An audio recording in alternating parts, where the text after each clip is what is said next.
Khalif, down the stretch, you elevated your game and just really took it to the next level. What makes you so good in that big moment in the final 5 minutes of a basketball game? I don't know. I mean, I guess Wagner was hanging around a little bit, and I mean, some games come down to people making big shots, and I mean, I took them today and made a couple of them, and I mean, it was just important. Somebody had to make a shot down the stretch, and just happened to be me today. Scootie, today on the court you saw a lot of fouls, a lot of loose balls, players diving for that. Do you think this was the most physical game your team played all year? I mean, I wouldn't say it was. I think this is a tie with, Buffalo's a great defensive team and Delaware's a great defensive team. So I think it was, they all had their, each and every team had their own mentality of how they do things. And I think those are the three toughest games we had, and it's only going to continue to get tougher. So we got to watch film and look at how we can, be at spots differently and do things different in games like this. So, I think it's only going to get tougher, but we just got to be tougher than the opponent.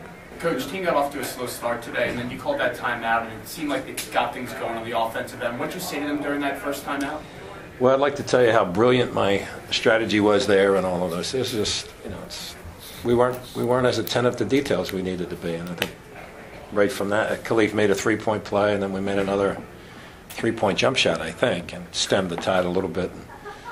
But we should have been tougher from the very, very start, and I thought that Wagner just beat us to loose balls, which is, as we've talked about, sort of unacceptable. How big of a challenge are these next two games coming up for your team this early in the year? Yeah, it's a big week for us, and obviously Villanova is a fantastic basketball program, and it's going to be a tough game out there, no question, and Duke speaks for itself. TJ's play on the court really speaks for itself, but on the bench, he's always one of those first guys up after Will or Khalif makes a big shot. Can you just talk about what kind of leadership he brings to this team? Yeah, I don't want to play basketball without TJ DeLeo, and I mentioned that the other day when he's sharing a lot of time with Will Cummings, but there's nobody up off the bench sooner or louder than TJ when Will does something good. So he's the consummate team guy. I wouldn't want to play too many games without him, and very proud of him in everything that he does.